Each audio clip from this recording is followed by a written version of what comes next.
Pred mnogimi leti je živel mlinar, ki je imel 3 sinove. Njegov mlin je stal na gričku, okoli njega pa so se razprostirala zlata žitna polja. Ljudem v mlinu ni ničesar primanjkovalo in srečno so živeli. Nekega dne pa je mlinar zbolel. Ko je čutil, da se mu bliža zadnja ura, je k sebi poklical svoje 3 sinove. Poslušajte me, otroci moji, kaj vam imam povedati. Zelo sem star in čutim, da prihaja trenutek, ko se bomo morali posloviti. Odrasli ste že in prepričan sem, da se boste znašli tudi brez mene. Zato me ne skrbi. Le hudo mi je, ker vam nimam kaj prida zapustiti. Izrečem vam lahko le 3 stvari. Ker pa se nobena ne da razdeliti na 3 enake dele, boste morali biti zadovoljni s tistim, kar boste dobili. In mlinar je najstarejšemu sinu zapustil mlin, srednjemu je dal osla, najmlajšemu pa velikega sivega mačka. Potem se je starec poslovil od sinov in umrl. Oba starejša sinova sta bila zadovoljna s svojim deležem, samo najmlajši ni vedel, kaj naj stori s svojim mačkom. Lahko je mojima bratoma, njima ne grozi ne revščina, ne lakota, ampak kaj bom jaz, nesrečnež, počel s teboj, sivi mačkon? Mjav, ne bodi žalosten, dragi moj gospodar, mrjav. Raje mi priskrbiš kornje, plašč, klobuk s perjanico in lovsko torbo, mjav, pa te napravim srečnega in bogatega, mjav. Vem ja, da si stari premetenec. To dokazuje tudi množica miši in podgan, ki so se znašle v tvojih krempljih. Ne vem pa, kaj misliš, toda v tem položaju mi ne preostane drugega, kot da ti verjamem. Mlinarjev sin je vse svoje imetje povezal v culo in se z mačkom napotil k krojaču. Prosil ga je, naj za njegovega 4-nožnega prijatelja naredi lep plašč. Krojač je debelo pogledal, vendar se je lotil dela, saj ga je čakalo plačilo. Mlinarjev sin in maček sta obiskala še klobučarja in čevljarja in maček je imel krasen plašč, klobuk s perjanico in lepe črne škornje. Šla sta iz mesta in mlinarjev sin se je usedel na kamen in žalostno zrl daljavo. Maček se ga je rahlo dotaknil s taco.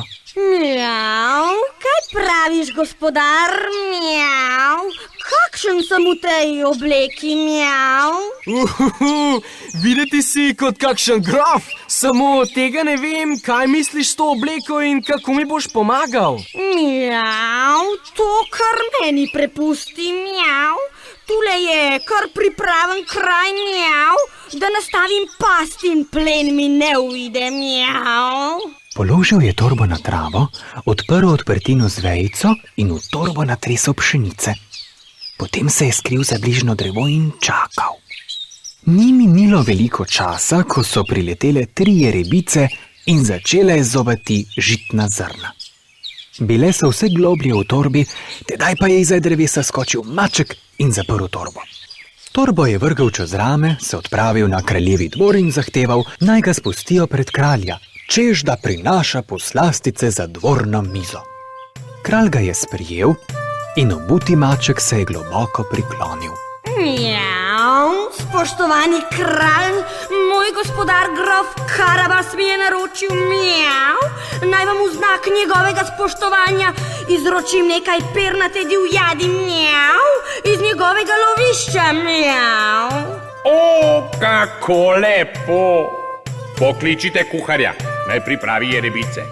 Spoštovanega mačka pa odpeljite v zakladnico in mu napolnite torbo s toliko cekini, kolikor jih lahko nese. Kralj je ob slovesu naročil mačku. Poroči svojemu gospodarju, da ga pozdravljam in se mu zahvaljujem za darilo, ki me je prijetno presenetilo. S torbo polno cekinov se je maček vrnil k mlinarjevemu sinu. Ta od silnega začudenja ni mogel izgovoriti niti besede, toda to je bilo šele prvo presenečenje. Naslednji dan je maček prišel na dvor s 3 rejenimi zajci. Čedalje pogosteje je prinašal darila svojega gospodarja. Nekoč pa je izvedel, da se bosta kralj in njegova hčerka kraljična peljala v kočiji na sprehod. Sklenil je izrabiti priložnost in stekel je k mlinarjevemu sinu. Mjav, gospodar, če me boš ubogal, mjav, ti sreča ne uide, mjav. Pojdi se z menoj kopat na kraj, ki ti ga pokažem, mjav. Ne da bi veliko spraševal, ga je ubogal in medtem, ko se je kopal, je mimo pripeljala čudovita kraljeva kočija. Maček je kriknil. Mjav, pomagajte, pomagajte, mjav. Milostivi grof Karabas bo utonil, mjav. Ustavite kočijo! Grof Karabas! Da ni to tisti Karabas, ki nam je že večkrat poslal divjačino iz svojega lovišča. Pohitite, rešite ga! Zviti maček je medtem, ko so služabniki hiteli proti reki, vrgel ponošeno obleko mladega mlinarja v grm in stopil k kraljevi kočiji. Mjav, ah, milostivi kralj, mjav. Mojega plemenitega gospodarja je doletela še ena nesreča, mjav. Medtem, ko se je kopal, mjav, so se priplazili tatovi in mu ukradli dragoceno obleko, mjav. Naj eden od služabnikov takoj odide v grad in grofu prinese najdragocenejšo obleko. Mlinarjev sin je kmalu stopil pred kralja, oblečen v svilo in žamet. Ker je bil visoke in vitke postave, je bil zelo všeč kraljični, ki je očetu prišepnila, naj povabi grofa Karabasa na kosilo. Ta je seveda urno zlezel v kočijo in sedel k kraljični. Obuti maček pa je skromno odklonil vabilo, naj sede k kočjažu, zadovoljno pomil tace in tekel pred kočijo, da bi do konca uresničil svojo prebrisano zamisel. Prispeli so do velikega travnika, na katerem so ljudje prav tedaj kosili. Mjav, poslušajte, kosci, mjav. Kmalu se bo mimo pripeljal naš milostlivi kralj v svoji kočiji, mjav. Če vas bo vprašal, čigav je ta travnik, mjav, mu odgovorite, da je last plemenitega grofa Karabasa, mjav. Če tega ne boste storili, mjav, vas tako pretepa, mjav, da boste svoje kosti v vreči nesli domov, mjav. Kmalu je prispela kraljeva kočija in kralj je pomolil glavo ven. Kosci, čigav je ta prelepi travnik? Plemenitega grofa Karabasa! Medtem je bil maček že daleč pred njimi. Šel je mimo velikega žitnega polja, kjer so žanjiči nosili snope v kopice. Mjav, poslušajte me, žanjiči, mjav. Kmalu se bo pripeljal v kočiji naš milostljivi kralj, mjav. Če bi vas vprašal, čigava so ta žitna polja, mjav, mu odgovorite, da so last plemenitega grofa Karabasa, mjav. Če tega ne storite, vas bom požrl kot miši, mjav. Vedeč, da se s čudnim obutim mačkom ni dobro šaliti, so se žanjiči prestrašili in ko jih je kralj vprašal, čigava so zlata žitna polja, je zaslišal. Plemenitega grofa Karabasa! Aha, lepo, lepo. Odpeljite naprej.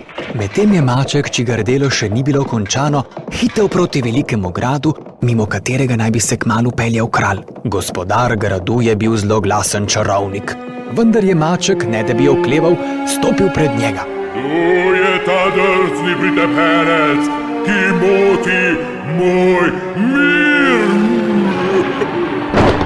Mjav, visoko spoštovani in slavni gospodar, mjav. Po vsem svetu se je razširila slava vašega imena, mjav, in vaše čarovniške moči, mjav. Zato nisem mogel iti mimo vašega gradu, mjav, ne da bi vam izrazil iskreno občudovanje, mjav. Toda moja sreča bi bila popolna, mjav, če bi se lahko na svoje oči prepričal o vaši čudodelni moči, mjav. No, dobro, naj ti bo. Abram tu tam, pa nam! Pred presenečenim mačkom se je pojavil ogromen, strašen lev. Maček je ves iz sebe skočil za omaro. Mjav, imenitno sijajno, mjav. Samo ne verjamem, da bi se prav tako lahko spremenili v kakšno majčkeno zverino, mjav. Naprimer v miško, mjav. Oho, posmehuješ se mi, aber dan tu tam badam!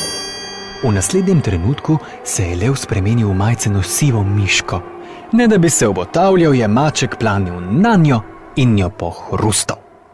Kmalu se je kraljeva kočija ustavila pred krasnim gradom in še preden je kralj utegnil vprašati mlinarjevega sina, čigav je ta prekrasen grad, je po marmornatih stopnicah pritekel obuti maček, odprl vrata kočije in se globoko priklonil. Mjav, dobrodošli v hiši milostljivega gospodarja grofa Karabasa, mjav.